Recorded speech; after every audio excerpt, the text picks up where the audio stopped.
Good afternoon, everybody. Settle down, please. I know it's very exciting. We've got the most important plenary session coming up on small-scale fishing. So please calm down. I'd like to invite our panelists up here, please. We have an all-star cast. Fishers from the Baltic, from the North Sea, from the Atlantic, from the Mediterranean, and from Malta.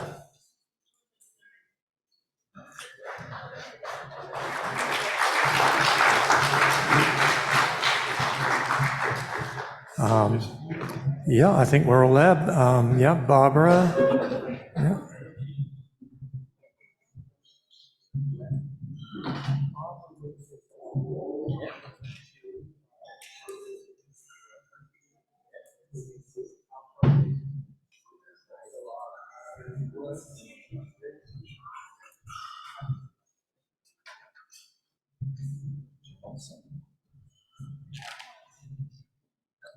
Okay, so welcome everybody. I think, oops. Great, there's some disruptive influences in the audience.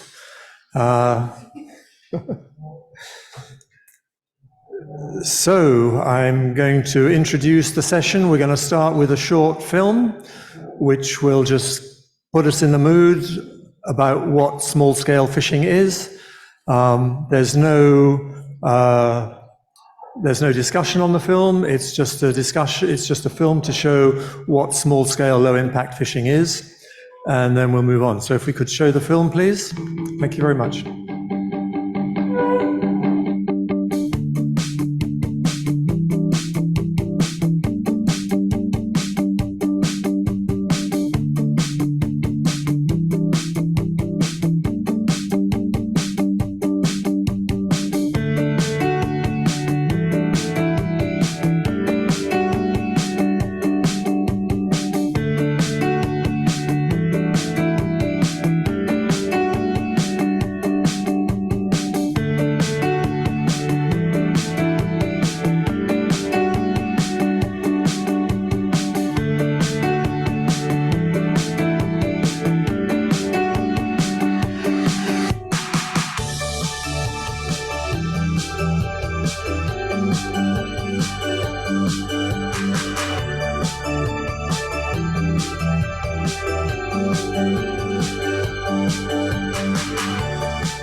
So we're not imagining the unimaginable. Low impact fishing exists, it's a reality, but we need to sustain it. And here to talk about that very thing, how we can sustain this, what low impact fishing really involves and what needs to happen, is Jerry Percy. Jerry I've known since 2009, I think, since the start of the reform of the common fishing policy. Jerry's worked in almost every aspect of fishing, on all kinds of fishing boats throughout the value chain. He's also been a kind of gamekeeper. He's worked in fisheries control. He's managed small-scale and large-scale fishing organizations, fishery enterprises, and I can think of no better person to introduce this session and talk to us. First, Jerry, please. And if we could have the first presentation, please. Yeah. There you are. Thank you, Brian. Thank you, Brian. I'll pay you the bribe later. I'll just start this as usual. Well, with two pleas, really. One, if you could keep away from your emails walking through and your social media on your phones. These people have come a long way to tell you how good they are at what they do. And second, as is now traditional with me since about 2017, I'd just like to apologise for Brexit. And the only consolation I can give you, if you think it's bad and the impact on Europe, you ought to try living in the UK at the moment. We won't mention Her Majesty. So, these are the 6 themes being discussed in this event overall: imaginable justice, gender equity, good subsidies, low impact fishing, small scale fishing centric governance, and SSF in all SDGs. But my question really is, why are we still imagining, only at the imagining stage after all these years? I'll quote Brian to start with. Small-scale coastal fisheries represent 70% of the fishing fleet by vessel numbers and provide 50% of the jobs at sea. Small-scale, low-impact fishers tend to fish in the least environmentally damaging ways to provide the greatest benefits to society, yet they are restricted to landing around 5% of the catch. Successive common fishery policies have favoured larger scale fishing at the expense of the smaller scale sector. This has created distorted seas across Europe, with most of the fishing opportunities concentrated in few hands and markets dominated by relatively few high-volume species. 9 years after the adoption of the reformed common fishery policy in 2013 and its implementation in 2014, the intended improvement in sustainability outcomes for the small-scale, low-impact fleets across the EU are not being delivered. The opportunity to harness their potential to achieve wider social, environmental, and economic sustainability goals is being squandered. He's always a cheerful chap, that Brian. But so rather than trying to define what low-impact fishing is, he went on, this session should highlight what needs to be done to make low-impact fishing a reality. What are the constraints? What is stopping small-scale fishers from gaining more ground? And how can we change this? So I beg to differ, and I think the real challenge is actually defining it, having spent more years than I care to remember dealing as something of a policy twonk with member states, the Commission, the Parliament, and God knows who else. The real challenge is, in fact, to define it, because if you can't define it, you can't manage it or reward it. And I'll steer clear of a discussion around defining what small scale means, God help us. So what have we been doing wrong? How do we change the status quo? And the fact that we are the only ones that want to change the status quo. Large-scale fishers don't want to change the status quo. They've got all the eggs in their basket. They've all got the cards on the table.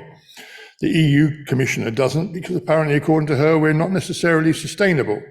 And I could take action with both her and with the comments from the very good Irish chap's presentation this morning, because so often it's a fact that because of gross overfishing and overcapacity that hasn't been managed over many, many years, small-scale, low-impact fishers have been forced to use more and more gear to try and catch fewer and fewer fish.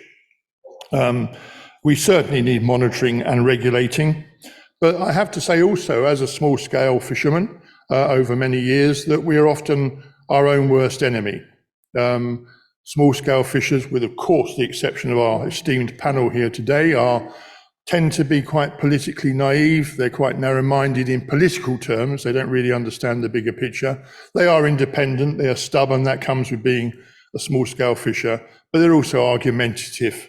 And when you're trying to deal with civil servants and governments, then it's very difficult to control yourselves very often. So why are we only still imagining the themes under discussion?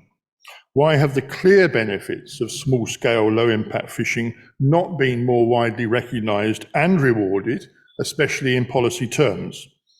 After the success in positively influencing the outcome of the last CFP reform, not least Article 17, not that it's ever been implemented, where did it all go wrong? In terms of Article 17, I remember when it was first announced, I was in a room in Brussels standing with a very, very senior fisheries officer from the Commission.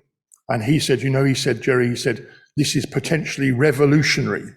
And at that point, I thought we're never going to see the effective implementation of Article 17 because civil servants, amongst others, really don't like revolution. So why do member states effectively still get led by the nose by the larger scale mobile gear sector? And are we wasting our time in light of the collapse of so many fish stocks on an EU-wide basis? Excuse me. So unless we can shape the definition of low impact fishing into something simplistic, or should I say straightforward, that regulators and administrations can understand and support in policy terms, then what? This potentially or particularly is our greatest challenge, and an urgent one at that. We will hear from excellent examples of low impact fishing from around Europe, but these folk are a drop in the ocean. Many small scale fishers are forced into unsustainable fishing due to a lack of fish. So always helps if I can read my own writing. And this of course has impacts on things like encouraging new entrants and so on. But unless we can seriously spread the word, then we are in danger of becoming what I call a picture postcard fleet. A few nice pretty boats in little harbours, encouraging the tourists, but really making no difference. Having said all this, I'm an optimist. If I wasn't an optimist, I wouldn't have been a fisherman. So we need to get away from generalisations and we need to get into specifics. After 10 years of life, it's frustrating that the message that low impact fishing is part of the solution to Europe's overfished seas has not been taken on board by regulators and national authorities. There is lots of talk, Article 17 I mentioned, we've got Section 25 in the UK of the new Fisheries Act, but there's been no effective implementation. We coined the phrase when we first started life of right gear, right time, right place. And that's all very well, but there are fewer and fewer fish to catch. And small-scale fishers are forced to use more and more gear to compensate. I now run the UK's small-scale representative body, New Under 10 Fishermen's Association. And I could say that even 6 or maybe 7 years ago, the vast majority of calls to my office were about the lack of quota, because despite being 79% of the fleet overall by number in the UK, we had access to just around 2% of the quota. I can honestly say over the last 2.5 years that those calls are now changed to we're not catching any fish. And that's it, they're not catching any fish. There are still hotspots in the southwest, there are still hotspots in Scotland, but the general picture for the majority of the English coast at least is that there are no fish, or at least very few. It perhaps isn't surprising when you look at the number of vast vessels, both our own UK ones. We still license 1,700 European vessels to fish in our own territorial waters. But even our own vessels now, when I started lobster fishing back when the earth was young, we were probably the biggest boat fishing on the west coast of the Hebrides, and we were at 400 pots. There are now boats normally working in the North Sea, the Western English Channel, 10,000 pots per boat. And this is just clearly not sustainable. So when we hear presentations as we did this morning from Bangor to say that there are concerns about crab stocks, I think that's an understatement. The perfect is the enemy of the good. Low impact fishing has to be a compromise between striving to have a low impact and making a living. So what are the constraints and opportunities open to you in your localities? We will hear shortly from our panelists excellent examples of individual and sometimes collective approaches to low impact fishing, all of which are the very best examples from around Europe. And I congratulate them quite genuinely on their commitment, their perseverance and their fortitude. But the bigger picture is these people are islands in the stream, and a stream dominated by large-scale fisheries and disinterested, or worse, administrations. It's how we make a real difference to achieving support, recognition, and reward for low-impact fishing that is the challenge. So I've got a couple of examples, if this thing works, which I rather doubt. I will do my best. There we are. So first example is from the Firth of Clyde. It's a very large area on the west coast of Scotland. And over many years, the Scottish Creel Fishermen's Federation has worked relentlessly to restore the 3-mile limit. They used to have a 3-mile limit for trawlers, which gave static gear the opportunity and the grounds a bit of a rest, and it was taken away. And they are fighting and have fought for a long time to get it reinstated. They've produced any amount of information, court cases, justifications. It's perhaps a shame that some of you may have noticed that Bally, who's here today with his friend from the Scottish Creel Federation, unfortunately is very shy and retiring sort and is reluctant to talk about it. But they produced an awful lot of information. I don't know if you can see that. Yeah, you can. And the arguments are unassailable. Creel caught prawns are worth more than trawl caught prawns across all size classes.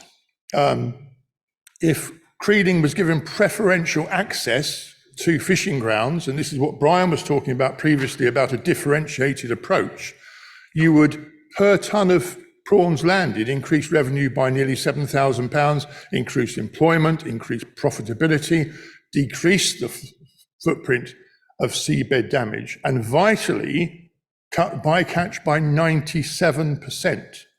There was a recent televised debate in the Scottish Parliament where a representative of the trawl sector said that they have some of the lowest discards in Europe.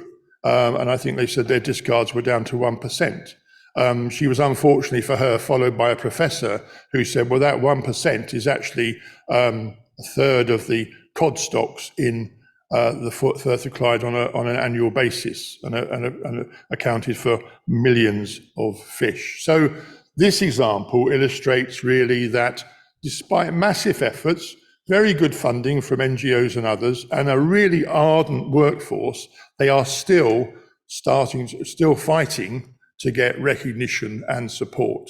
So each job in trawling could be replaced by 2.8 jobs in creeling. I think the 0.8 is because Scots people tend to be shorter. So, you know, there are unequivocal arguments in support of that sort of approach. Why is that one there? I should push that one. Oh yes, there we are. So this is the Irish Islands Marine Resource Organisation that Seamus here on my right runs. And that was just a list really of everything they're engaged in on an almost daily basis to try and make a difference for their fishermen. I mean, it's also worth mentioning in terms of that despite the fact that through the hard efforts of Seamus, they've been recognised on their own merit as a producer organisation, their government still refuses to follow the legal requirements under the Common Fishery Policy of providing them with funding based on their members' landings. So it's not just the EU at fault, but also member states. And that graph I put in because it looks really good. I don't pretend to understand it particularly, but it's another example of Seamus's interactions on an almost daily basis with all sorts of things, and the sort of work that's going on day by day by small-scale representatives across Europe. I've got to go back to that one. So, put that there without dropping it. So, New Economics Foundation, which is a very good lot in the UK, did a piece of work for DEFRA, the Environment Food and Rural Affairs Department in government in terms of defining low impact fishing. And you may like to compare the following with the panel presentations.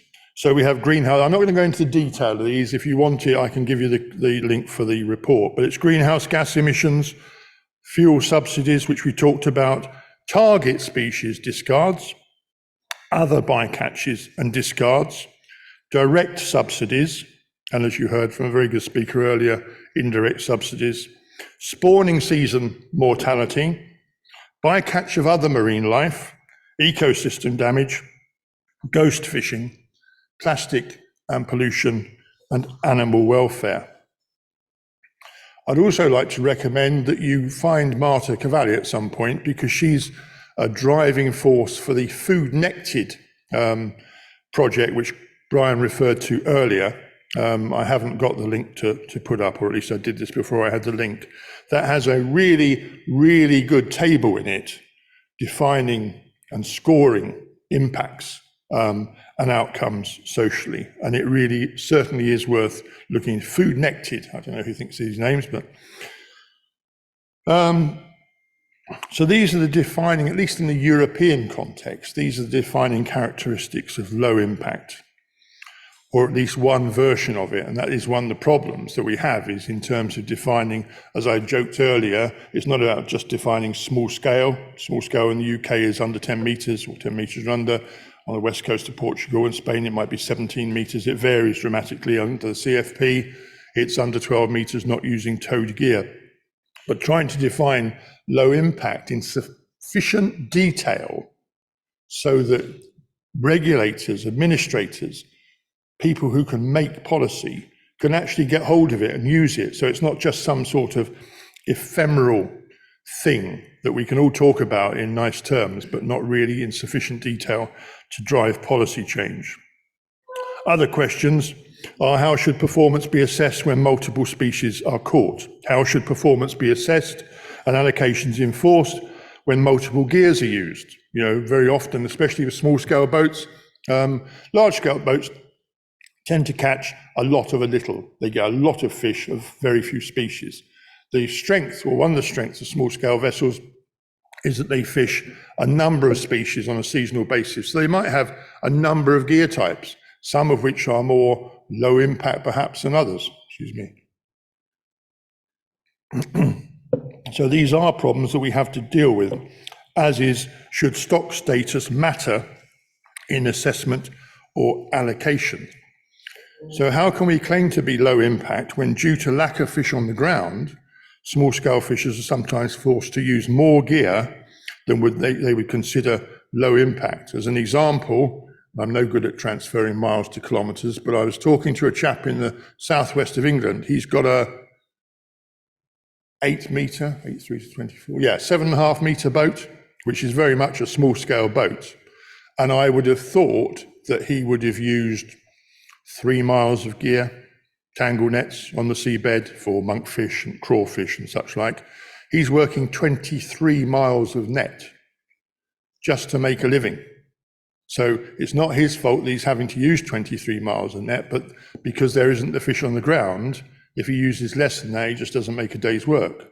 And I think the other important point in that example is that he can do that because of increases in technology. So they have net handling machines now, where we used to do it physically by hand. They've got machines that can clear a net very quickly and get it ready for reshooting. And as I mentioned previously, you know, there are boats working 10,000 pots. We've got a massive problem in the Eastern Channel with Dutch high-powered fly shooters, fly seiners. And then we've got all the other issues of fuel prices and supply chain and so often. So by clearly defining what low-impact, small-scale fishing is, this gives legislators the opportunity, the chance to ensure that we are given preferential access to fishing opportunities. They can ensure that low-impact fishers are given priority access and the highest possible grant support intervention rate from any future subsidy to industry.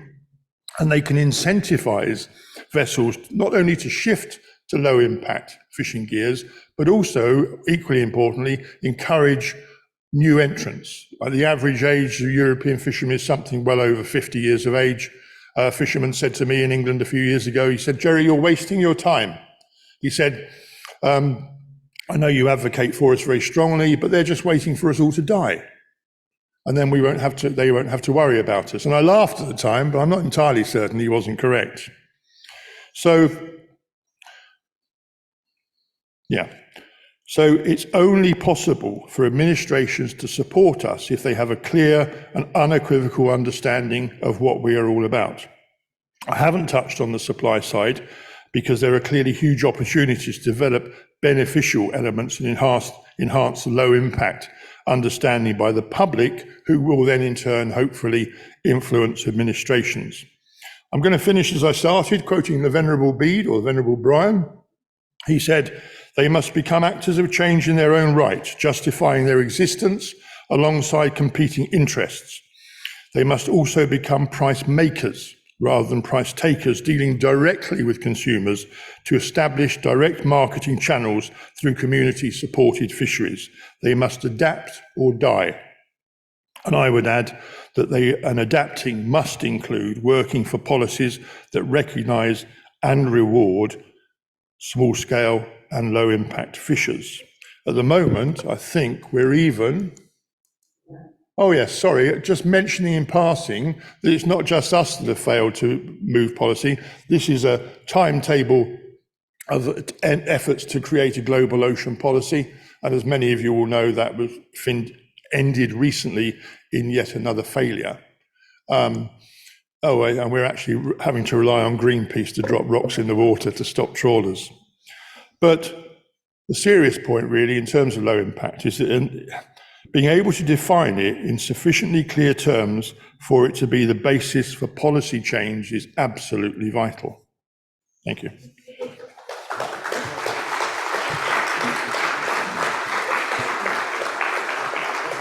Are you happy to introduce them one by one? Yeah, absolutely. So now you'll get to the interesting bit. These are real fishermen, not retired old fools like me.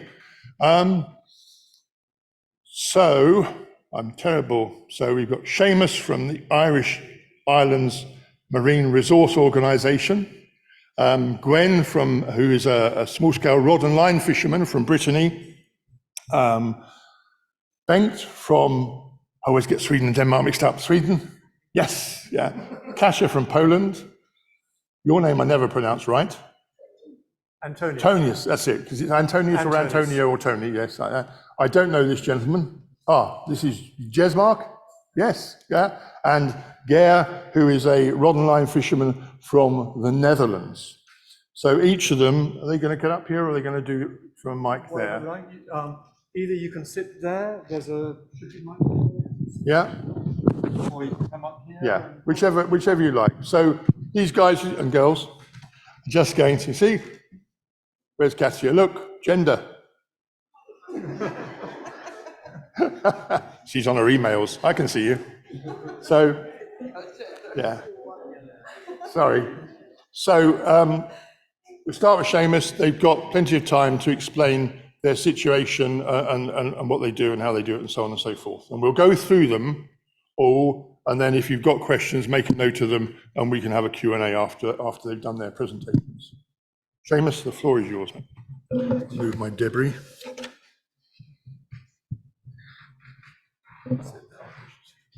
Hi everyone, thanks Jerry and Brian for the introductions.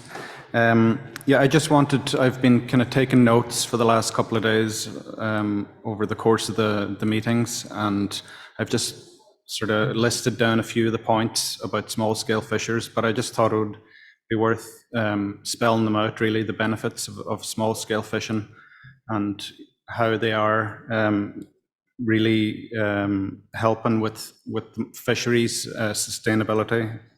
I suppose the first point is they're typically low impact. They use more selective gear. They land smaller amounts, smaller volumes of seafood, and the prices they get are kind of typically higher than the bigger scale boats.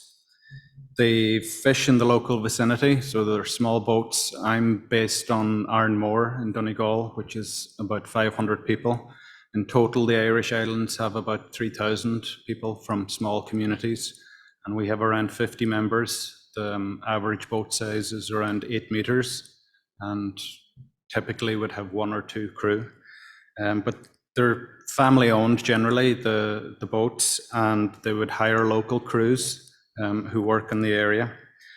So they do maintain local communities, and a lot of the islands and sort of rural areas that smaller boats fish out of are prone to depopulation, so they keep people in out of the way places like the islands.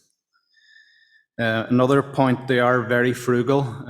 They make do with a lot. They use very limited resources, so there's a lot of recycling, there's a lot of upcycling, and they reuse the resources they do have. The economic benefits stay locally as well, typically. They're not gone off offshore somewhere. They're typically used maybe to put a child through college or university. And they supplement incomes as well to enable families to stay in the locality. Another big point that we've been trying to get across as well, that and it's been mentioned I think in the co-management session a lot, is that small-scale fishers are repositories of traditional cultural and traditional knowledge, as well as ecological, so they kind of complement the other way of looking at things, the scientific method. They maintain traditional skills as well. So some boat or some fishers would even build their own boats, and a lot of them would do their own repairs, and they keep those skills alive that are really important. Tourism was mentioned as well. I mean, fishers do enhance tourism offerings in rural and island communities through the sale of seafood locally, but also just having activity in the harbour, seeing things happening. Tourists like to see that, how things are done. They make live in cities and not know one end of the boat from another, but they can go down to the harbour and talk to local fishers who generally are happy enough to explain, you know, where the fish, what type of fish, how they were caught, and that story goes back to you know, the fish that they're eating that evening in the local restaurant. Just the diverse nature of small-scale fishing as well, the short supply chains, it just enhances food security, and that's really important in kind of later years, or just the sort of current situation we see with the conflict and war in Ukraine. And just all of those points, we just wanted to kind of emphasize that they do them under really difficult circumstances generally. There's a lot of examples of issues with fishing and problems, and they're well known, I won't go into them here, but they're kind of cumulative. Over time, they wear down the communities and the fishing, the fishers, so that a lot of them are leaving the industry and they're not being replaced. So they're getting elderly, they're retiring. The income generated from fishing isn't enough to attract young people into the industry. It might not be full-time, it could be seasonal income as well. So it's harder and harder to encourage young people into the industry. But it's just, I suppose, to emphasize that they are doing all of this kind of positive points I mentioned. And I think from our experience, the main issue is that there's structural problems in the common fisheries policy. The small scale fishermen are doing their bit, but there are other stakeholders out there who are not, and this is causing a lot of the problems that we're hearing about, you know, throughout the meetings. So the solution is probably obvious enough, but it's worth spelling out anyway. At the moment, there's a review on of the common fisheries policy, which is going to dictate policy for the next 10 years. So we need to really actively support small-scale fishing, because it's hitting a lot of the measures and the targets that, you know, that we want to get to. And by doing that, you know, I think that's one way of sorting out a lot of the problems in fisheries that we have. So that's it. Thank you.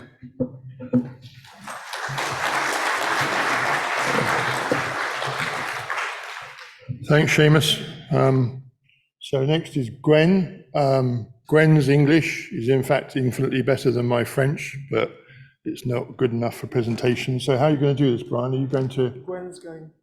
Gwen's going to present in French and I'll translate into English.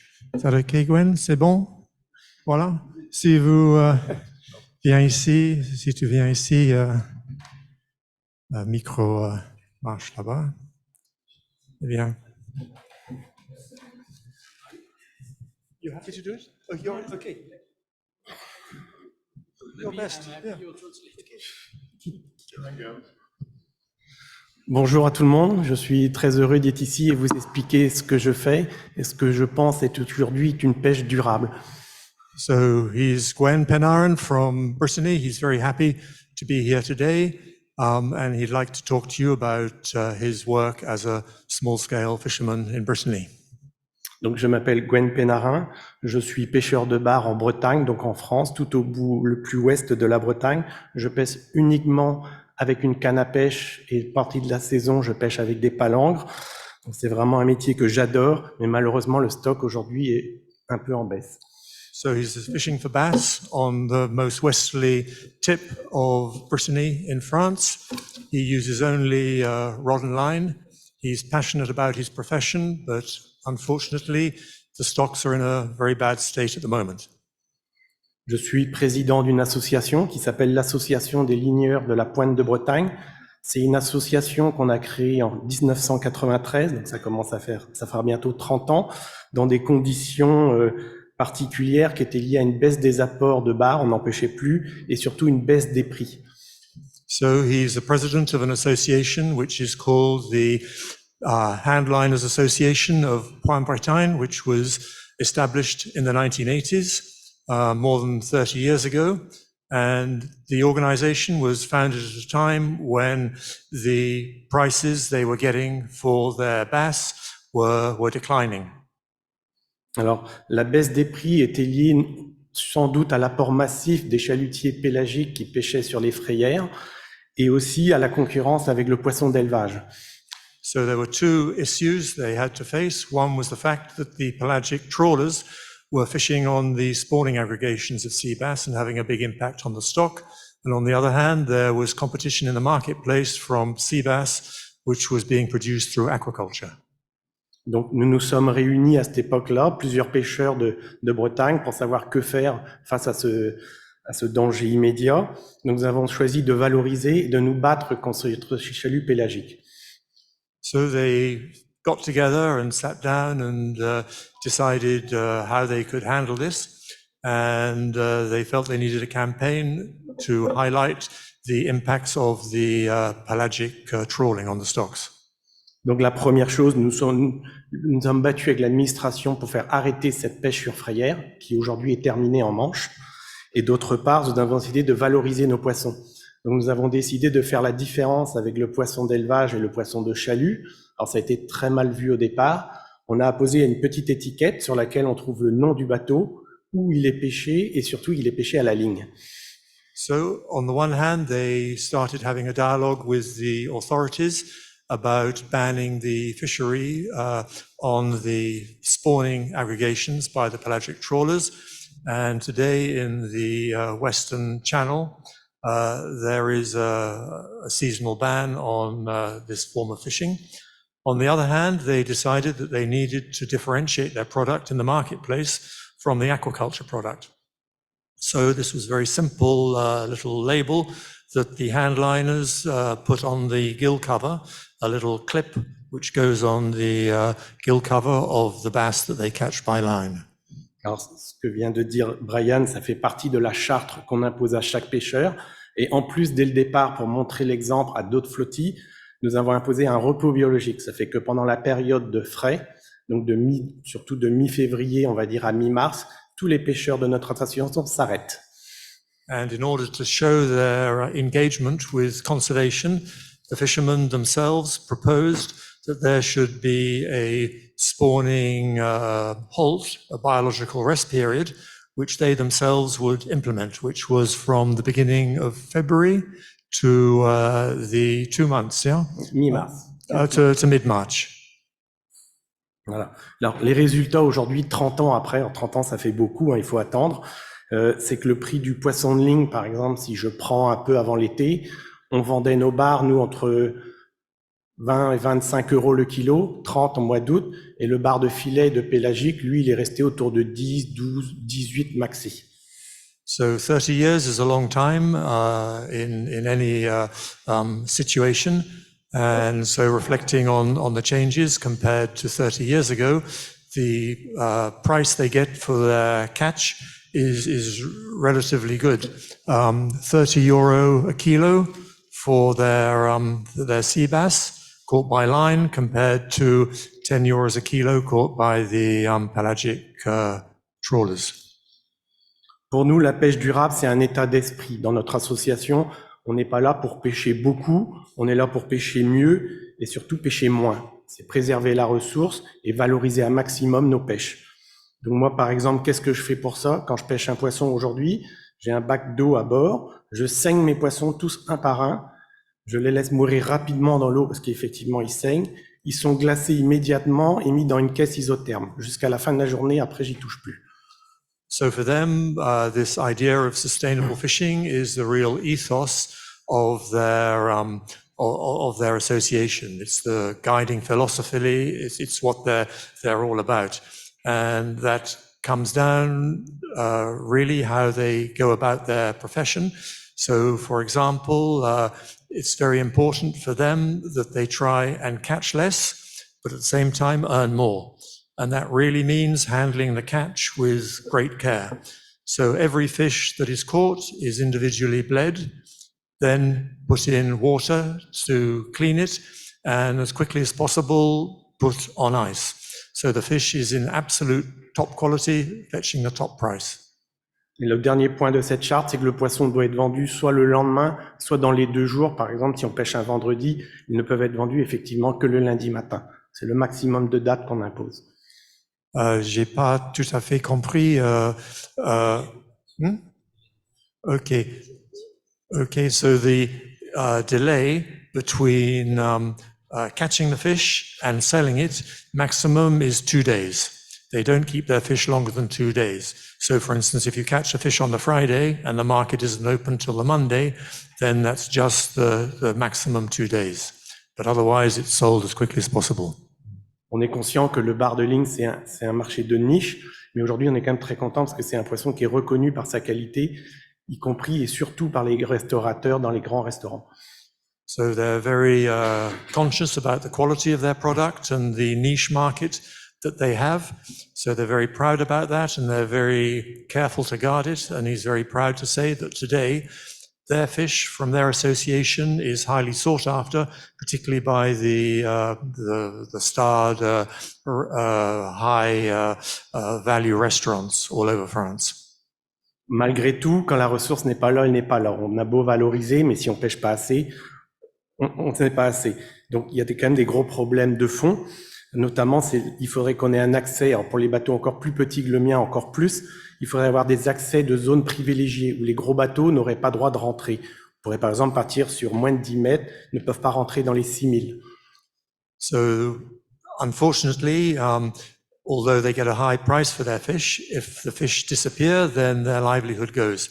So now they're working to push for conservation measures to ensure that their fishing zone is protected for boats which fish by their rules and which are small in size. So they're trying to ban boats larger than 10 meters from 10 mètres? 10 mètres. 10 meter, boats larger than 10 meters from the 6 mile zone. Il faudrait aussi qu'on puisse avoir des accès de quotas momentanés. Par exemple, aujourd'hui, chez nous, on a une abondance de thon rouge qu'on voit tous les jours et on n'a pas droit d'aller les pêcher. Donc, faut pas oublier que la petite pêche, c'est de la polyvalence et s'adapter toujours à la ressource présente, sachant que nous sommes limités dans notre distance de la côte.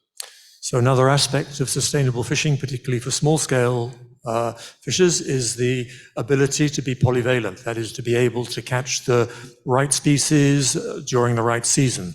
And today they note that there's a lot of bluefin tuna in their waters, and they don't have access to the quota for the bluefin tuna. So really, if they're going to be sustainable, they need to be polyvalent, and that means having a fair access to fish which are there in season, like the bluefin tuna. Et enfin, ce qu'il faudrait pour toute espèce, mais il faudrait commencer très progressivement, c'est arrêter de pêcher du poisson pendant la période biologique. J'ai montré l'exemple du bar tout à l'heure qui valait 5 € en période, à un moment pêché par les pélagiques en période de ponte, mais et qui vaut aujourd'hui entre 20 et 30 selon la taille en plein été. Mais le sujet est le même pour le lieu qui vaut 4 € en hiver et qui vaut 15-20 € en été. La sole, c'est pareil, elle vaut 8-10 € en février et aujourd'hui, on la vend jusqu'à 30-40 € en été. Donc, il y a un vrai problème de fond et que les pêcheurs comprennent qu'on a tout à gagner à laisser du poisson quand il vaut rien du tout dans l'eau pour en pêcher moins plus tard, surtout quand ces poissons-là sont sujets à quota. The seasonal aspect is really critical. Because during the spawning seasons, for instance, the price that they get for the fish is much lower due to the poor quality of the flesh. So, for instance, for something like pollock, during the winter season, you get about €4 a kilo for it. During the summer season, you may get €20 a kilo for it. The sole is the same. During the summer, you may get €30 a kilo for it. And so this respect for catching the fish in season, it's not just the right gear in the right time in the right place, it's the seasonal aspect of catching the right fish at the right time to ensure they can maximize the price they get for it, and at the same time respect the fish has a chance to spawn.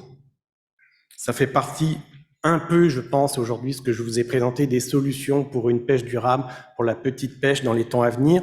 D'ailleurs, je voulais juste dire que je suis en train de former un jeune, donc c'est que je crois encore en mon métier aujourd'hui et j'espère que je lui donne envie et que les perspectives restent bonnes pour qu'il puisse faire ce métier plus tard.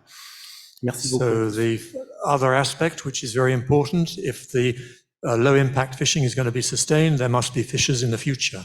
And so today he's trying to train up a young fisher who can take over the business from him when he retires. And thanks very much for your attention.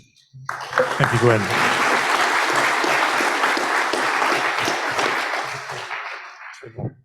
Excellent. Thanks very much, Gwen.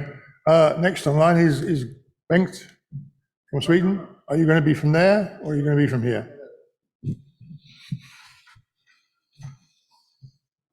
The floor is yours. Thanks a lot. Can you hear me? My name is Bengt Larsson. I'm from Sweden, southern part, fishing in the Baltic Sea. And I've been a fisherman for over 30 years. And a long heritage back, at least 6 generations. I thought I had the opportunity to talk about something in the small-scale sector, and I have chosen to make some kind of difference to tell you a story. For our kind of fishery, the small scale in Sweden, we thought and realized for about 25 years ago that our voice wasn't heard. We were part of the big union in Sweden, and the small-scale fisheries voice wasn't taken seriously. It was in a democratic way voted away of the lines, the levels up to the border. So therefore, in 1999, we broke out from the big union and started our own organization for the small-scale fishery in Sweden. Me and myself, I had my first speech in the harbor back home in 1996 that I told my colleagues, if we're doing like this and go further on in this development, it go right down to the man with the big horns down there. I was called an idiot by my colleagues when I said that we couldn't fish like this. So in 1999, we started the organization, and we were told that we shouldn't be in this earth by our colleagues from the union, big union. We were threatened, both physically and even in death threats. And some of the colleagues couldn't even make their own job in the harbors. They were frozen out. So some of them have to go back to the union to have their places to wear the gears and storage and so on. It was very sad. So, in fact, there always has been some kind of telling me that if you have to handle your future, you have to know your history. So therefore, I want to tell you about the development in the Baltic Sea, where I'm working, and to refer to what Jerry Percy talked about earlier today, and now in his very good speech about how to deal with the reason of why the situation is like this. So I can always say that the Baltic Sea is a relatively small sea and therefore sensitive to disturbances in the ecosystem. It is documented that fishing has existed since about 8,000 years before Christ. Small-scale fishing is, in a more modern way, has been carried out for about 150 years ago.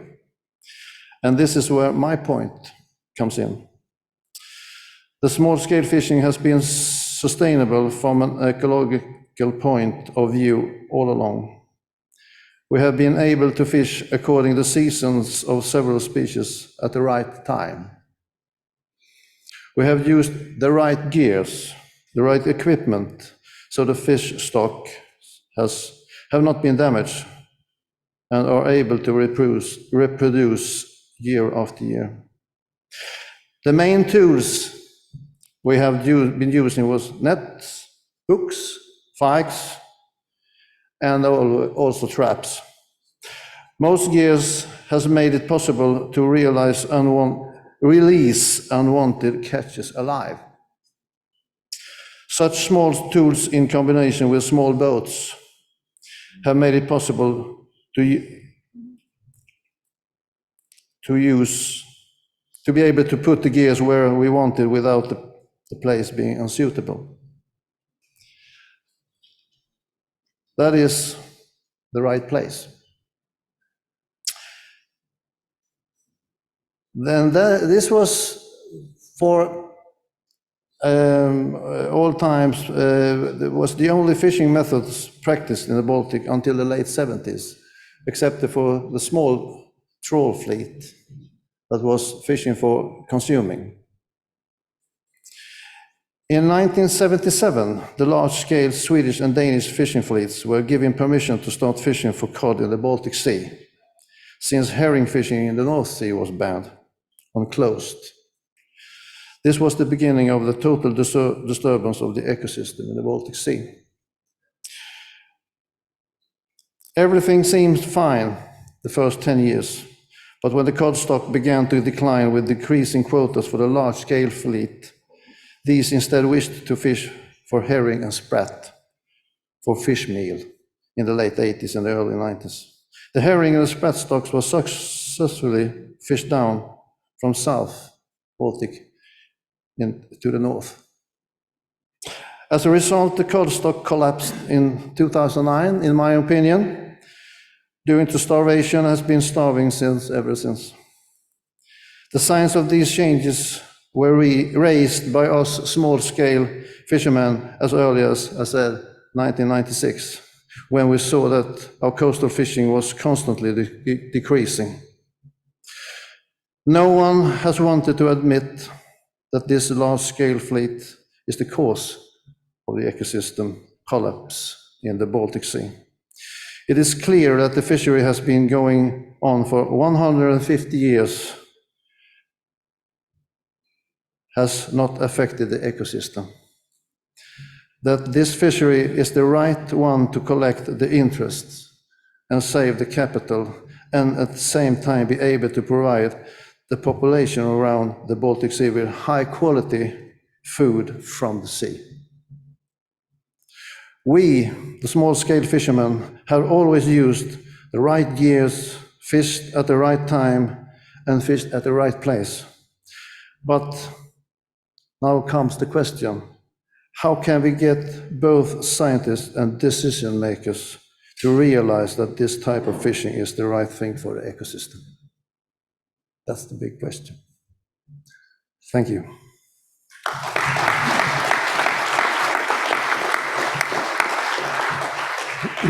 Thank you very much, Bengt. From one basket case, I mean the Baltic, not Bengt, to another, Sasha from Poland. Kasia. Jesus, I get it right. Sorry.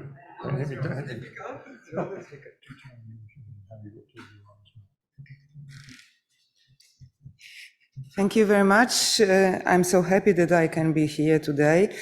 And my name is Kasia Stepanowska, and my background is at the Faculty of Food Sciences and Fisheries, West Pomeranian Technological University in Szczecin in Poland. My research background, my research specialization is fisheries, but now, for more than 2 years, I work as small-scale fisherman representative. I work at the project Small-Scale Fisheries Social Dialogue, and the coordinator of this project is the Darłowska Group of Fish Producers and Ship Owners. And this group is one of 4 Polish groups in live platforms.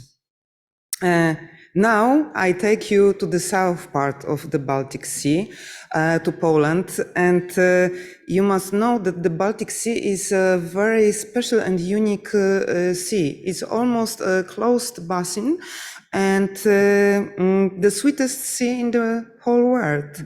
And the dominant part of Polish fishing fleet, about 80%, consists of vessels up to 12 meters long. And Polish small-scale fisheries is based mainly on cod, sprat, and flatfish like European flounder and plaice. And we have a lot of problems in Poland, and the main problems are with quotas. A lack of cod, because we have only quota as a bait catch. We have a problems with low herring quota. And lately, we also, as everybody, has a problem with so high fuel prices. In the end of August, I had a meeting with Volin Associate Fisheries. This is another group from Polish groups from live platforms. And they told me about every problems, and they told me that they want and they need to work, but not always can. And in the end of our discuss, the last sentence was almost like a slogan: "Let us catch the fish." And we must think about some opportunities. And first, we can ask us, what can we do today? And first is diversification. The small-scale fisheries in Poland can be the one and only job. Small-scale fisheries could be connected to the gastronomy, to the seafood. We must remember that we can have from the small-scale fishes, we can receive the very high value product, the very high nutrition value product because of fish protein, because of fish fat, and especially free acids like omega-3. And first, diversification, and second, cooperation. What kind of cooperation? Cooperation between scientists and fishers. And in my opinion, I suppose, I am an example of a good cooperation between scientists and fishers. Because now I am a member of Darowska Group, I am a representative of small-scale fishers. But some years ago, me and my research team, we worked at the Polish-German-Lithuanian project. The title of this project was Fish Markets. And during this project, we cooperated with the Darowska Group. And now the Darowska Group as a leader and my university, my colleagues from my university, we just prepared the new project, and the title of this new project is the Baltic Sea Ports. And we will try to prepare some new ports for the south parts of the Baltic Sea, especially for the Polish coastal zone, and we will create the new gear, and we will testing this gear all together with our fishers from Darowska Group. And just now we are waiting for the funds, and I hope that next time I will show you some results of this project, and the main sentence to summing up this project, it will be the right gear in the right time, in the right place. Thank you very much.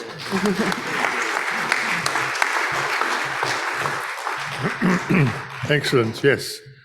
Antonius from Cyprus. I've been practicing. So thanks, Brian. Thank you, Jerry. I got you back there. So as Jerry said, I'm from Cyprus. For those of you who might not know, it's the easternmost island in the Mediterranean. So we're more or less in the middle of the Mediterranean here. I'm on the east side. So I'm not a fisherman. I'm a fisheries organization representative. I'm a marine biologist. I represent all 327 small-scale fishermen of my island. Of those 327 small-scale fishermen, about 100 are full-time. And of those 100, maybe 80 fish within one day. So when we're talking about low-impact, small-scale fishery, this, I think, is a good example. On the island, there is also two trawlers, two purse seiners, and 47 pelagic longliners, which are more or less active outside the 12 miles and don't interact with small-scale fisheries. So more or less, apart from the two trawlers, which are planned to be removed by the end of this year or by the middle of next year, there will only be 327 small-scale fishermen, of which 100 are full-time. And you may think that this is the ideal scenario, so you have the sea to yourself. They don't fish with a lot of gear. I was hearing Jerry, who was saying miles and miles of nets in Cyprus. The limit is 4 kilometers. That's it. It's 20 bags of nets, it's 4 kilometers with minimum mesh size 38 millimeters. So it's not impact of substantial proportions. It's small scale, it's low impact. And again, you may think things are easy. 10 years ago, we had 12 trawlers, and all the small-scale fishermen were wishing and hoping that the trawlers would leave, and they did with the fisheries funds.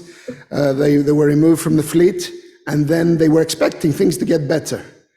And things didn't get better. And things got worse. And things got worse. And the reason why things get worse is very, very simple.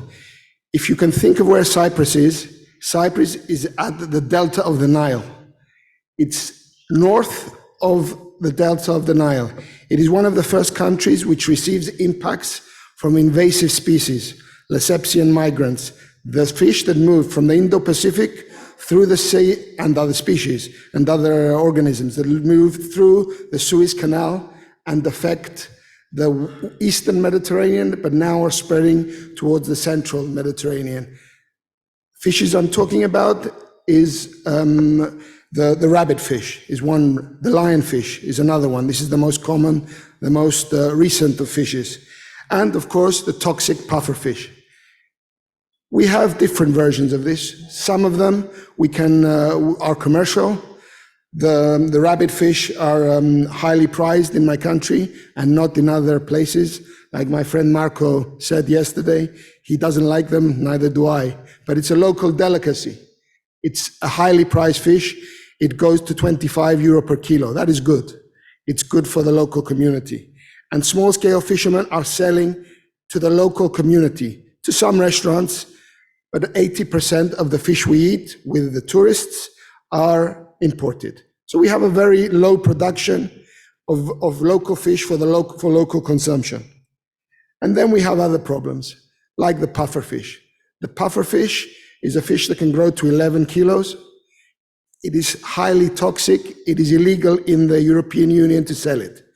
In Japan, it's called fugu. So you can have an image of what it's like. So this fish feeds off the nets of fishermen, causing damage, will cut through metal, so all the hooks of the long lines are gone, is specific to octopus and squids and calamari and species like this, and will decimate small-scale fishermen. Of course, there's a good side to this. The fishermen now receive a bounty of 3 euro per kilo when they catch a pufferfish. So they catch the pufferfish, they store it, and then they deliver it to an incinerator where it's burnt, and the government and the EU funds pay them 3 euro a kilo. But it's not the solution. The solution and the damage done to the fish stocks by this fish is immense. It's not only the damage to the nets and the fact that you're wasting your time catching a fish, which essentially sometimes is profitable and sometimes is not.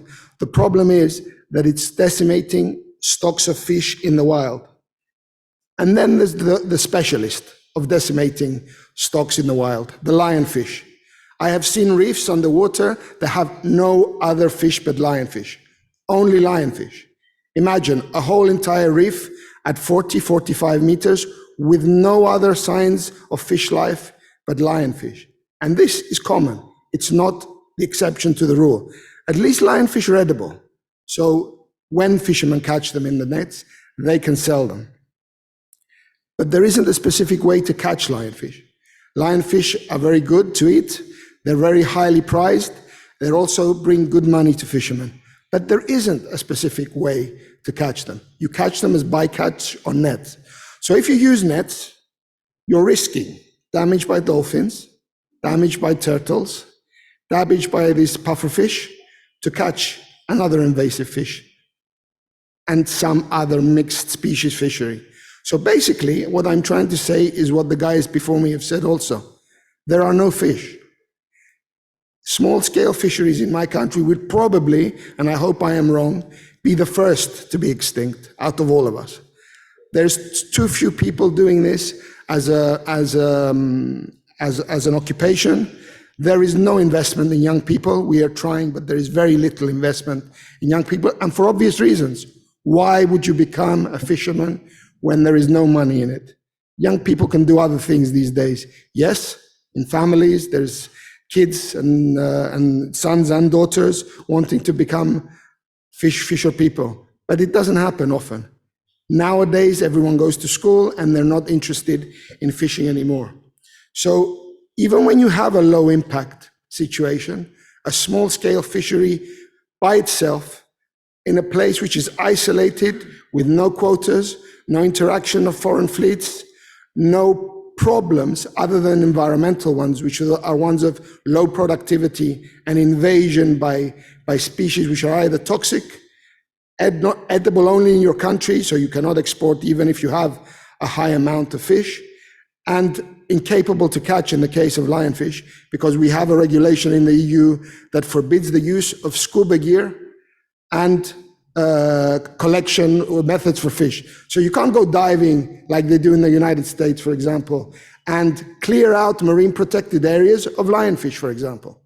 So we have marine protected areas where you are not allowing fishing of any sort inside, and the lionfish are becoming slowly the only dominant character in the marine protected areas. And we have no way of catching them. There is another place in the eastern coast of the United States, all the way from Florida to South America. The sport fishermen there, they carry out competitions and they collect lionfish and they eat lionfish and they don't sell lionfish. That's the job of fishermen. Fishermen are not interested in the east coast of the United States to sell lionfish because they sell so many other things. Here, for fishermen, it's a highly prized species. We need a change in regulation to be able to remove invasive species from protected areas. Not that something will happen dramatic, we won't get rid of them. For all the effort the fishermen are putting in to remove rabbitfish, which is edible, they still can't get the populations under control. So this is proof of the idea that overfishing doesn't come essentially from small-scale, low-impact fishermen. It comes from larger vessels, from trawlers, and the effects are long-term and sometimes non-recoverable. So I'm sorry that I have to paint a bleak picture. I am on the wrong side of the Mediterranean. I'm not on the side of the Atlantic. But this is the possibility that is facilitated by climate change as well. So we haven't heard much about climate change, warming of the sea in the last day. Although I know all of you are affected by the warming of the sea somehow, the changing in fish seasons and various other things. So we are the example which will first go out of business. Thank you.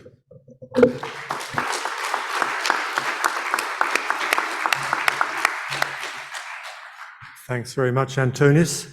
So when we were organizing this session, and I was discussing with Ratana said it'd be great if we could have a panel of fishers, and even better if we could have some fishers from Malta. So I started asking around to get some fishers from Malta to come to this panel. And whilst I was doing this, I got a very excited email from Barbara, who's our comms officer, saying, look, Brian, there's a small-scale fisherman in Malta who's a film star. I really want to interview him. And it turned out that Jesmark was the same fisherman who I was putting on the panel, and is a young fisherman who is diversifying his activities, not in the traditional way, but he's also an actor. So we're going to show a short clip, which is a fiction, showing an introduction to the film he's in, and then Jesmark will tell you the reality. So if we could have the trailer of Jesmark's film now, that would be great. Thanks.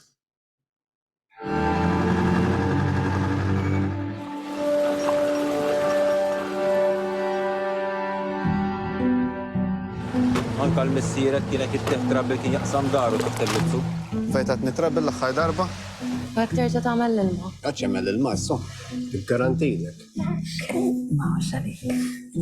Ma nafux eżatt, imma Aiden mhux qed jikber biżżejjed u xi ħaġa trid issir. Taf kemm għandna spejjeż. Għall-aħħar iżgħar ħallejna don. Toqgħod seħleħ magħhom neħda. Għandi l-friġġ mimlija. Żammu għal-għada, raħ kemm sabi. Xaħat minna jrid ikollu xogħol sura. Jien u ħsiebna. Waraj. Għana naf li għandek xogħol li tħobb. Ma rridux ikun Ikun bħali.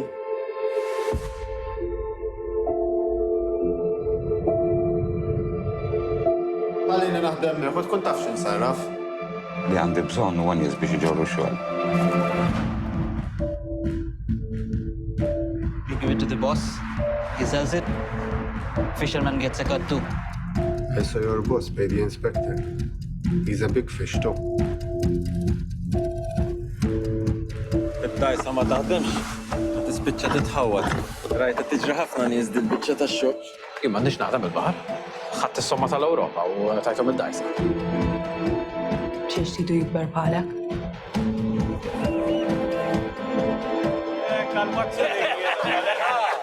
Issa id-dajsa tibdilla kull parti. Tibqa' l-istess dajsa. U jekk le x'issir?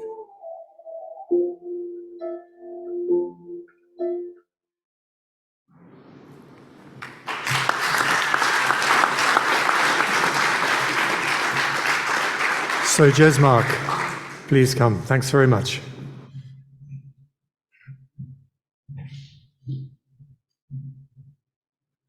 Hi, I'm Jesmark Shikluna. I'm one of the youngest fishers in Malta. What you've just seen is a fictional story, but it really depicts the struggles of a real fisher in the modern world. You see him struggle with finances, struggling to catch fish, competition with illegal fishing, and these, even though they are not so common here in Malta, the illegal fishing, but it's a matter that you cannot have control on. This was a big wake-up call because I always knew that we couldn't continue fishing the way we were fishing in the past, but things still need to change. Through this project that I was working on, I got to meet other fishermen around the Mediterranean, and through discussions I had with them, I noticed the common problem, that fish numbers are on the decrease. And even though here locally we don't have such a big problem with invasive species yet, because we have, unlike Cyprus and the countries on the east, we don't have high temperatures as much as they do. So certain species are still trying to adapt to the new environment. The pufferfish, which is toxic, like he mentioned, is quite common here in Malta, but it's still not that bad. So we're trying to keep numbers slightly under control. One of the methods I try to use is to adapt to the season, and instead of using one particular fishing gear to target one species, is to adapt to different seasons with using different gear type, which we try to modernize to have a lower impact on the ecosystem, such as larger mesh size, bigger hooks, and these help reduce the bycatch of small fish. It's not easy being a fisher, not just locally, around the world. In the recent past, we had problem with tuna quotas where it wasn't accessible to young fishermen like me. From the past recent years, 3 years, something similar, we had a quota introduced to young fishermen, including me, and this helped a lot to provide for our families, and it helped us to put like a break on other fishing stocks, such as spiny lobster and other fish, such as snappers and scorpion fish, which are highly sought after here in Malta due to the good price they fetch. Recently, I've been working on another project, which was started by the Fisheries Department to help reduce the impact of cetaceans on our fishing gear. They supplied us with pingers as a project to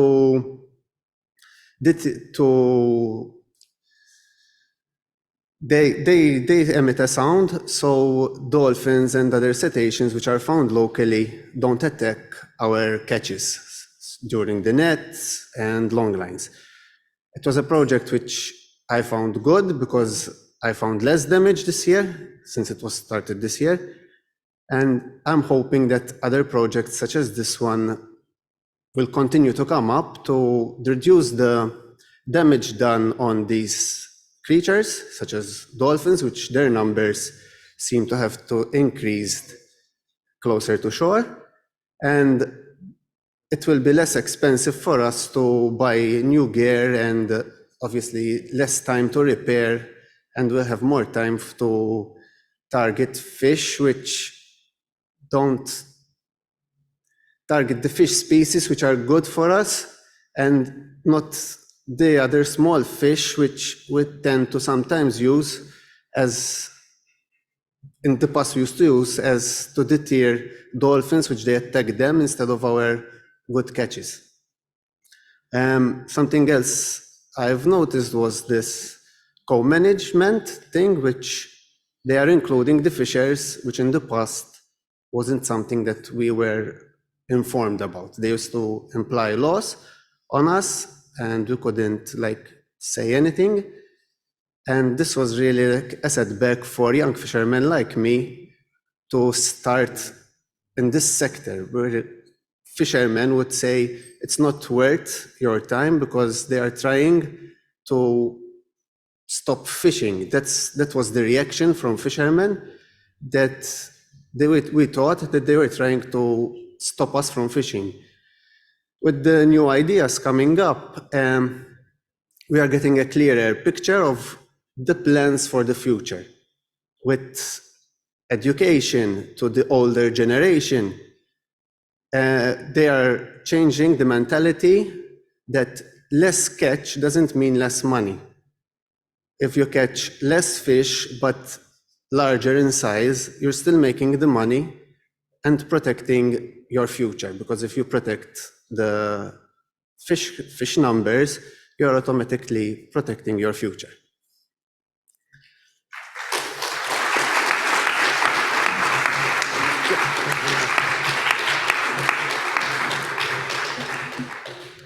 Well, thank you very much. Our last speaker just left. I don't know why. I'm hoping he'll come back. But in the meantime, we'll start on the Q&A. So we have roving mics about the place, I hope, or we'll have very shortly. Oh, hold your hands. Oh, Angia, you can do it. The whole world awaits. I was looking forward to introducing Geir because his name's only 3 letters and I can't get it wrong. Geir from the Netherlands. Thank you.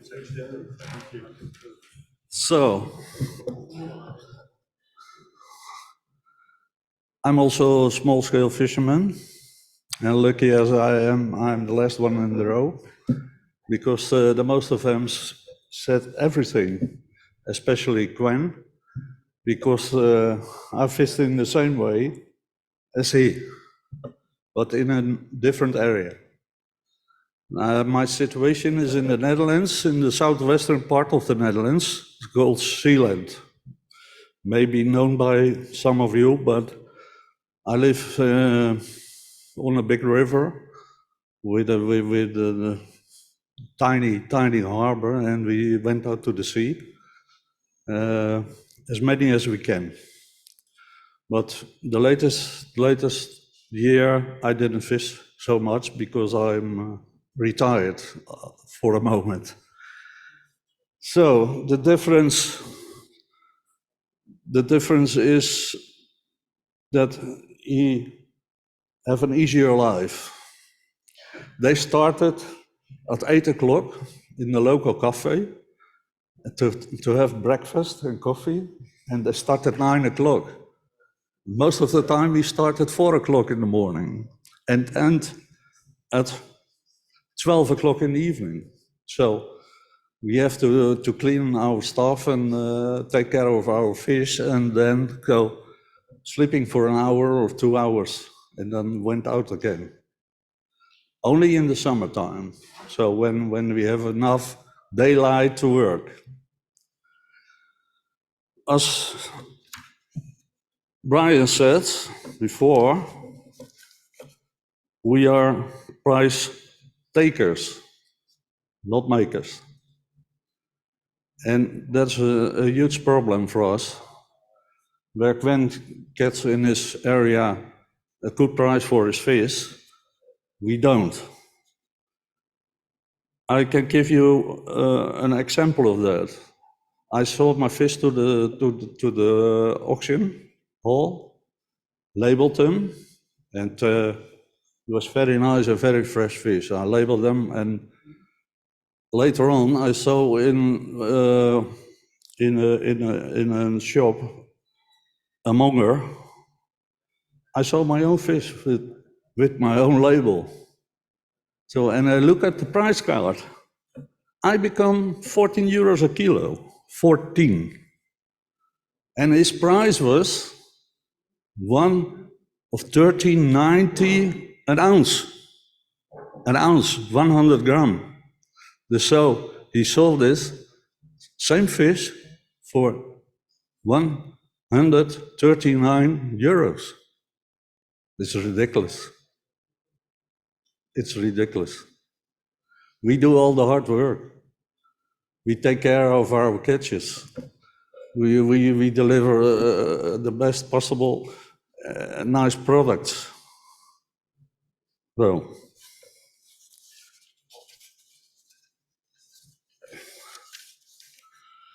at the first time when we started with live, we even had a name.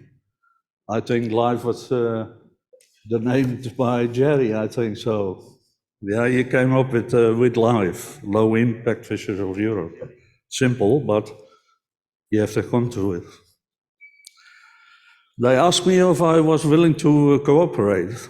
Yeah, and I was hoping for that for years, that someone stood up to represent us as small-scale fishers to the governments. And it gives me a great joy. Instead of the government, it gave me 2 bypasses and 4 stands and a headache. But we started with live, and we grow out to a well-organized organization with a lot of fun and with wonderful people. And it looks more like a family, a warm family, than an organization. And what I said before, that I was lucky, I was the last one in a row.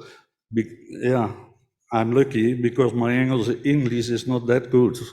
And don't take me on my pronunciation, because I've never been educated in English. I do it all myself, with the help of my friends, who exactly forced me in to speak English, because they wanted to pay a translator for me. So that is all what I have to say, and I'm very grateful to the organization, to LIFE, and I was a part of LIFE. I'm still a part of LIFE, but I'm not a board director anymore. But I don't care, because I'm now a pensioner and I want to enjoy some free life. Yeah? Yeah. Okay, thank you.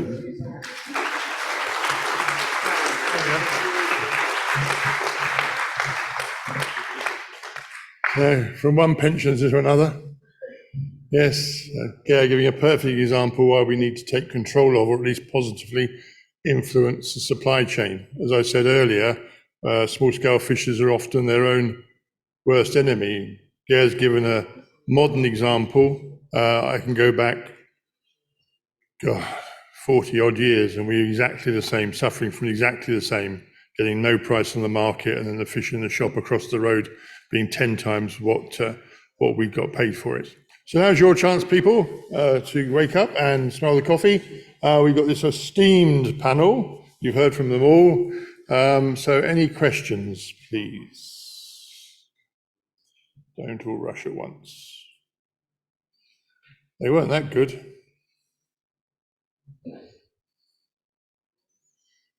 I think you stunned them all.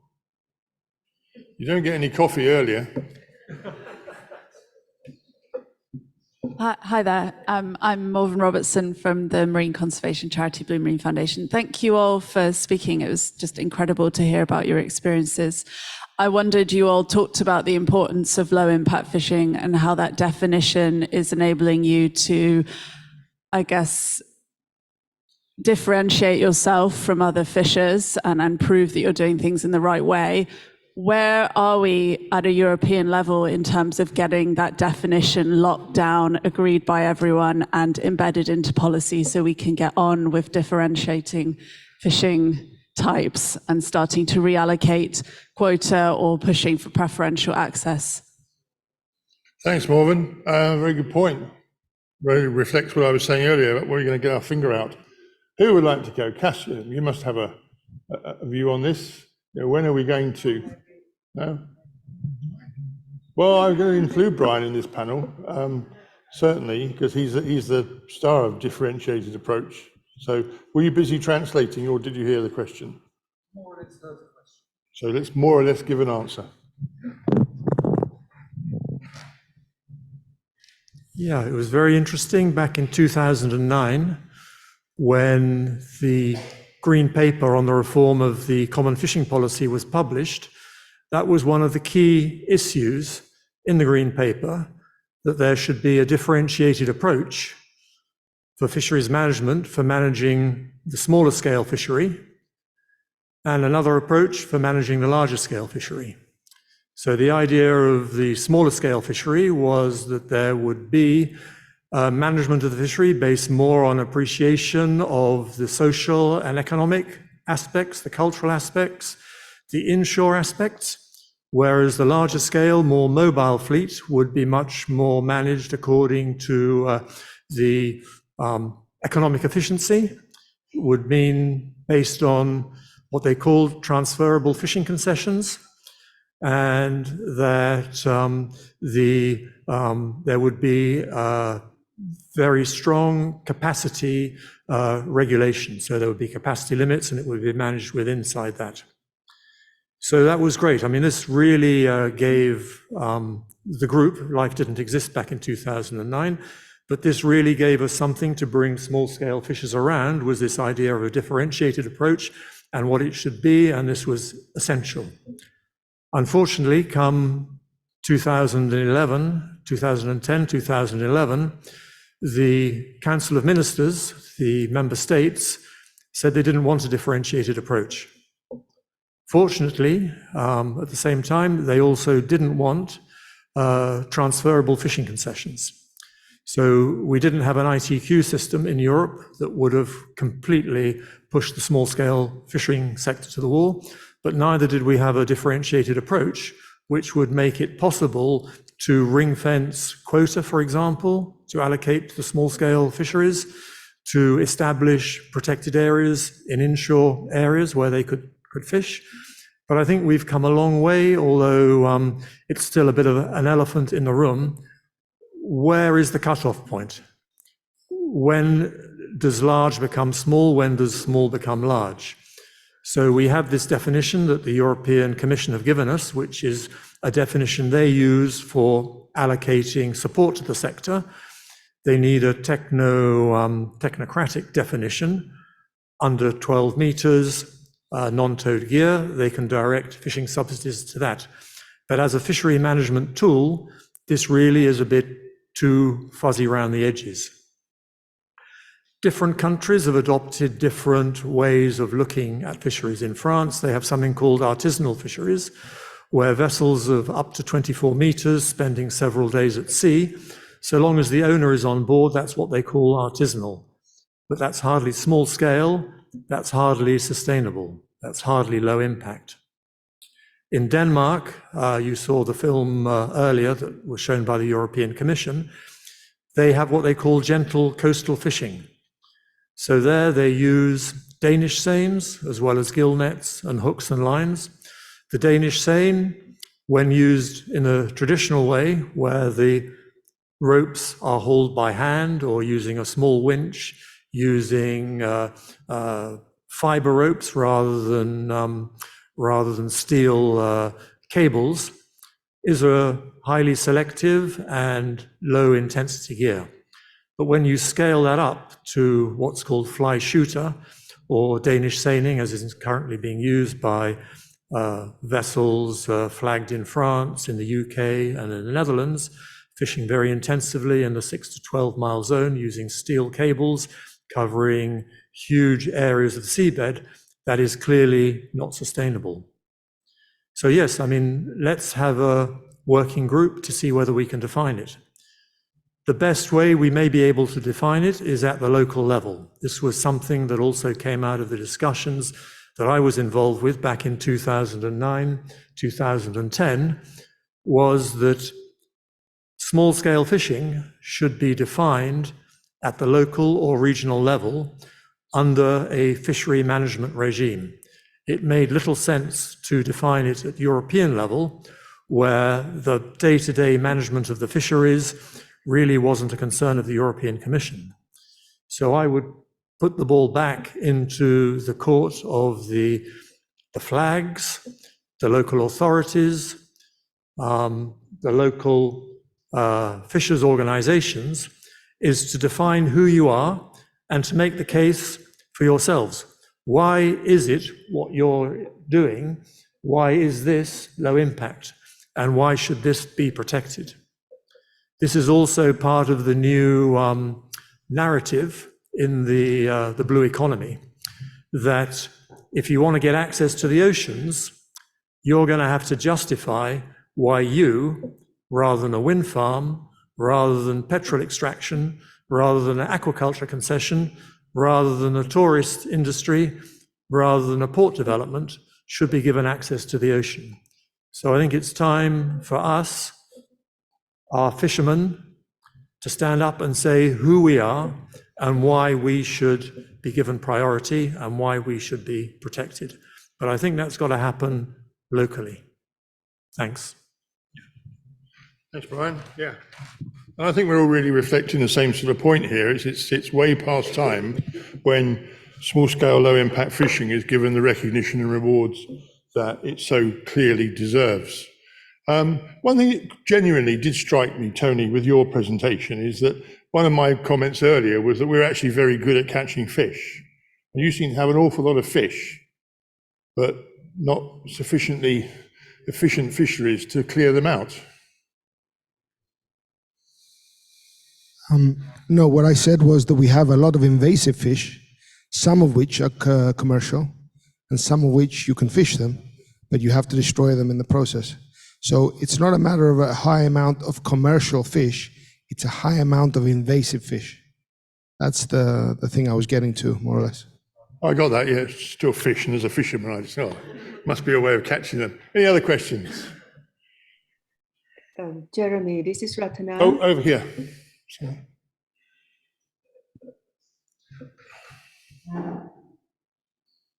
Sorry, are you listening? I don't know who you're looking at. Thank you very much. I think that it's a right moment to get all the collective experience that you have and put it at work. Sorry.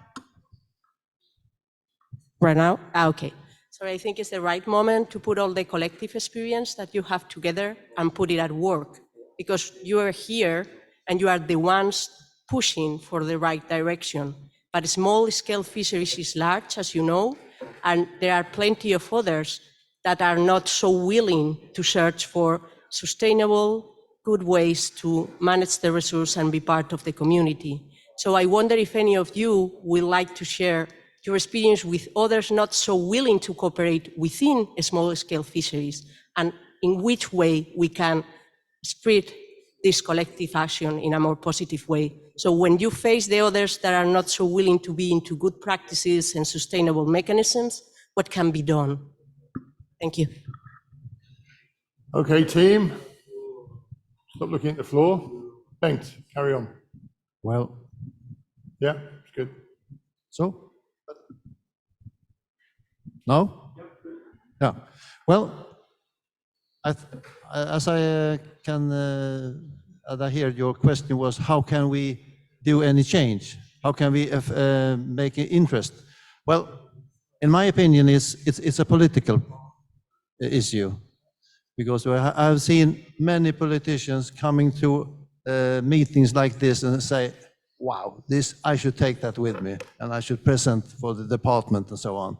And it takes approximately about 10 to 15 minutes. So the people who are working at the department has been there since Stone Age, I suppose. And they knew this in details, and they could they talk against the politicians and said, no, it's not this way. It's like this instead. And the politician, he had no knowledge. He knows nothing. He should have a fisherman behind him as the knowledge, and he can ask him, what do I say now? So it fails always fails, because the knowledge about this fishery is zero in that way, particularly in my country, I have to say. But that's a huge problem. If we have the politicians who can say that we have the election in Sweden now for 2 days ago, and that was nothing about self-dependence for food and local food and high quality food. Now there was the energy and so on, that could be explained. But in the whole circus about the election, there was no politician who take up the big questions of how we should get proper food, for example, and how we should being more locally and not have imported stuff. So I would say it's a political issue, and they should have more knowledge. Tony? Shortly, we need more cooperation and good interactions, good feedback between three main groups: fishermen, scientists, and every kind of administration. And it's important really to understand that at the EU level, no one really understands what small-scale fishermen does. There's 5, 6, 7, 8 countries here, and if we compare the types of fishing we do, everyone is doing a different thing, or apart from and Gwen. So Malta is a really good example. I've lately had interactions with Malta, and they are understanding, the policy makers here are near the fishermen, and they're trying to understand what they are doing, what they are talking about. In other places, when this is not happening, then it's useless trying to solve anything. The policy makers have to understand what the fishermen are doing and how they live their lives. This is very important, because we're not talking about large scale and a lot of money here. We're talking about someone making enough money to take home to his family. Seamus? Yeah, I think that there needs to be a change of policy that rewards good behaviour, potentially through Article 17, which gives access to the fishery resource, because fishers often get frustrated when they see there's no progress, even though what they're saying makes sense. So just to reward that good behaviour and, put it on a time scale that people can see things happening as well. Thanks for that. Yeah. Je vais juste dire une chose. Aujourd'hui, la politique en Europe, c'est une politique de l'argent. Et aujourd'hui, l'argent, en fait, dirige la pêche en France, en Europe, de toute façon. Et c'est celui qui a le plus d'argent qui arrive à inciter à cette politique à se diriger plutôt aujourd'hui, à supporter les gros. Les petits sont plutôt le petit caillou dans la chaussure qui les gêne en permanence. So what Gwen says, we have a policy in Europe which is driven by money. In his country, France, the whole fishery is driven by the large-scale industry. It's money which determines what policy is. And the small-scale fishermen like the little scruples, the little pebbles in the shoe, which are an irritation. That's his view. Yeah, sure enough. Great question, thanks, and great answers. Ratna, we have some online questions. Yes, thank you, Jeremy. I'm just going to read it off for you. One came from Natalie Holt. She asked, there are lots of ambitions to do with sustainability, climate, carbon zero, biodiversity, local supply chains that you all would like to work towards. Which goal do you feel is going to be the most difficult to achieve? And what support do you think is needed to achieve it? Thank you. That's a good one. Thanks for nothing, Natalie. Everyone's looking blank. Yeah, sorry, Ratna, can you just repeat the question? The audio is not great. Yeah, no, sorry, that's fine. I can do it again. But basically, I mean, there's a lot of challenges, right? That you're talking about the major goals. You want to get sustainability, you want to address climate change, you want to reduce carbon and achieve biodiversity and shorten the supply chain, etc. But they're very difficult, right, to achieve. So we're just trying to figure it out whether you think is there anything that really maybe, well, the question is the most difficult to achieve, and whether what you need to do, what kind of support you need in order to address it. Yeah, thank you for that. Yeah, we got it now. Thank you. Yeah, so there's all sorts of challenges, people, from climate change to sustainability to all the issues we've heard here today. What's the biggest one? Or at least what's the biggest one that we can have some influence on? I'm not sure. Yeah, thanks. Yeah, the biggest one is to get access to the fishery. If you don't get access to the fishery, we can discuss all kind of way of protection areas or subsidies or everything. Because if we do something that does that the small-scale fishery is out of action, couldn't do their work, so it all fails. It must be access to the fishery in the first time, but it's so complicated here because we are representing nearly 2 or 4 oceans here in our special regions or the places we are doing our works. So in some way, it's maybe they have access to the fishery, and that's other questions should be raised. But I think that's the first priority. Thank you. Tony? Maybe it's the biologist in me, and maybe if I was a fisherman, I would answer this question differently. But what you're saying, Bengt, is that a human discussion can lead to a solution here.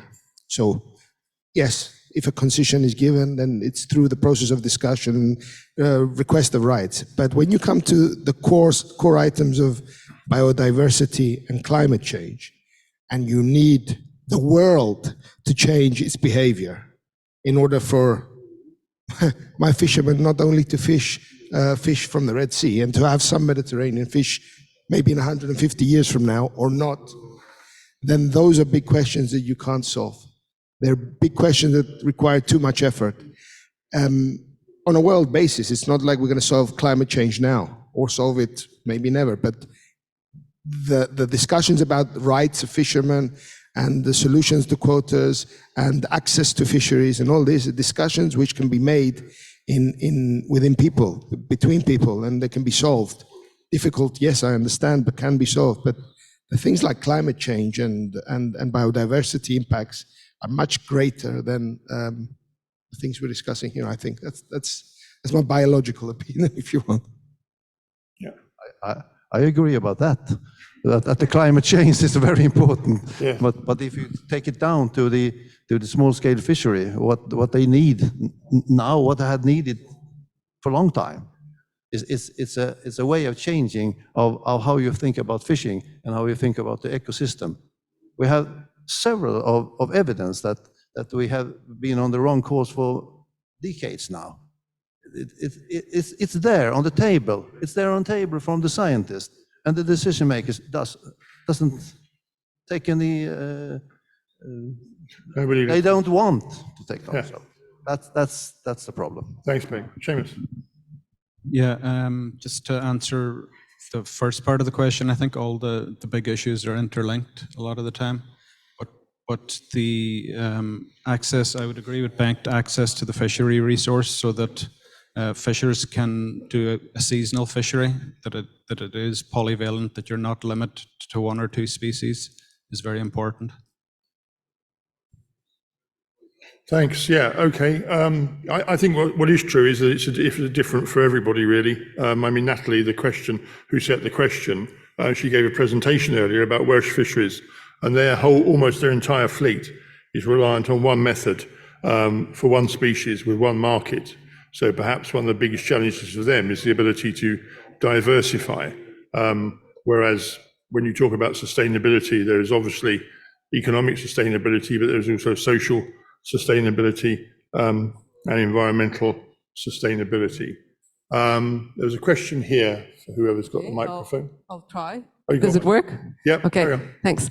So one message that I've heard here is access to the fishery and access to quotas. And someone gave I think it was Rebecca Hubbard from our fish program. In her presentation, we heard this promising thing that Article 17 that you mentioned says specifically the quota allocation has to be based on transparent and objective criteria, and there have been court cases where quota allocation has been changed. So I know you are fishers, you are not lawyers, but politicians will not change their behavior until they are forced. So my question maybe is more like bigger one. How do you think, would it be possible for you to unite and have more such court cases? You have to go to courts and demand that these transparent and objective criteria are used and met. If you can show that you fish with lower environmental economic impact, you should be able to win. Absolutely. Thanks for the question. Yeah, I disagree in as much as I think every fisherman is a lawyer at heart. So, can I answer that? Oh, Brian can answer that. And yeah, carry on, mate. I don't have the answer to that, but I like to respond to that. First of all, Article 17 is a fudge. It's not worth the paper it's written on. It's designed to fail. So what we're asking for is an Article 17 that doesn't have the loophole in it, which says quota can be assigned according to track record. Because that way, all the other criteria that are in it don't have to be used. We had a court case in France. We took it up in 2017 to challenge what they call the arrêté, which is the French law which allocates tuna quota. Took till 2021 for the court to reach a decision. And they ruled in favor of the small-scale fishers, and they showed that the allocation of tuna quota in France is not transparent, is not objective, it doesn't comply with the French law, and it's not in line with the common fishing policy. The French government has appealed. We've not seen the grounds on which the appeal has been made. That's still secret. We're now 2022. Justice delayed, justice denied. In the Commission, we hear, oh, yeah, we sent a request letter to the member states saying, how do you allocate quota? Because in Article 16, it says member states that don't have an ITQ system must report to the Commission on how they allocate quota. So eventually they got some responses back, I think, out of 22 coastal states. There were something like 16 replies, 11 of which claimed to be implementing Article 17. I don't know, in Ireland, they claim to be implementing Article 17, but it's very clear they're not. So quite clearly, there's something which was said earlier by Gwen, that money is driving the policy, that the small-scale fishers are not being listened to, that this is a confidence trick, Article 17, but we are trying to push the Commission to have a clearer stance on guidelines for how Article 17 could be implemented in a way which defends and ring-fences quota. But yeah, it takes time. The clock is ticking and there are no simple solutions. But yeah, we're here and we're optimistic. For what it's worth, we had exactly the same in the UK. We have a new Fisheries Act. Fisheries Act 2020, Section 25 says much the same as Article 17, fishing opportunities, etc. And when I questioned the government on it, they said, oh no, this is only for new opportunities. Because according to them, when they wrote it, we were going to have these unicorns coming over the hill with saddlebags full of quota from Europe, which you may guess didn't work. We got any more questions from online? There is actually one more question, if you don't mind, and this is from our colleague from Brazil, Sergio Matos. Basically, he's curious, the introduction of low-impact fishing gear and methods might lead to increasing cost and reducing profit. If that is the case, how do you deal with that? Does it have to be the case that to transition to low-impact fishing gear and methods would increase the cost or reducing profit? If that is the case, how do you deal with that? Thank you for that. I think we're just a couple of minutes to go. I'm looking at Seamus's watch. Yeah, a couple of minutes. I'll just make a brief response for that, if I may, because I've looked at this quite clearly. And it really does depend on a subsidy. Some financial support. Of course, it's expensive to change from one set of gear to another. You might not just change the gear, but also the equipment used to handle it. You might be catching different species, which require development of markets, etc.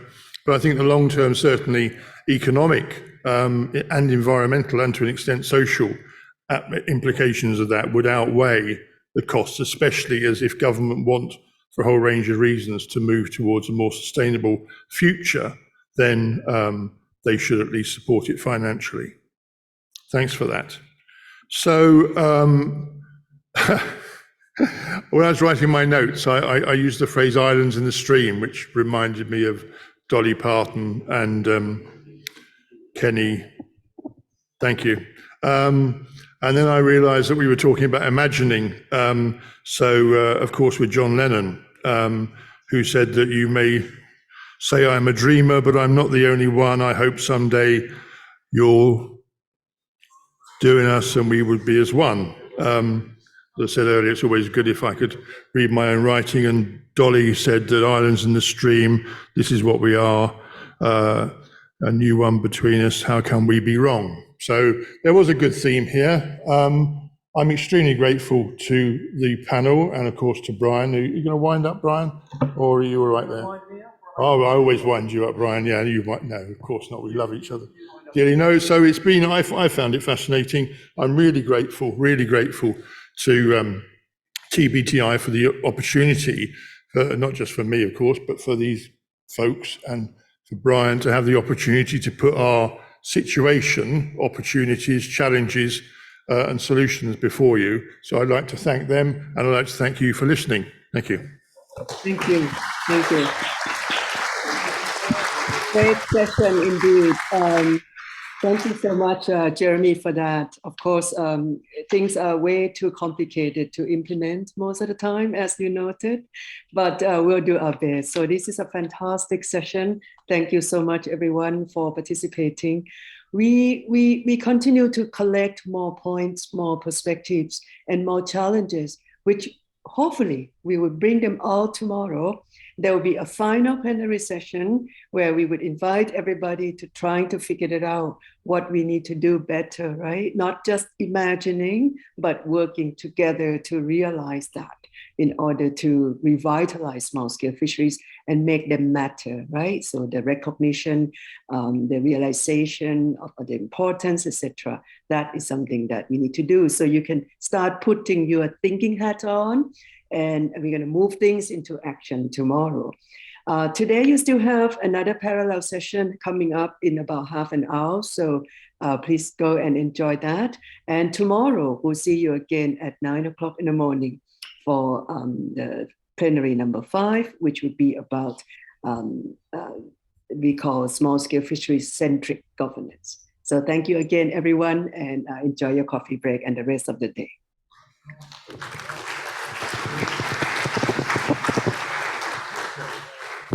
Thanks, folks. Brilliant.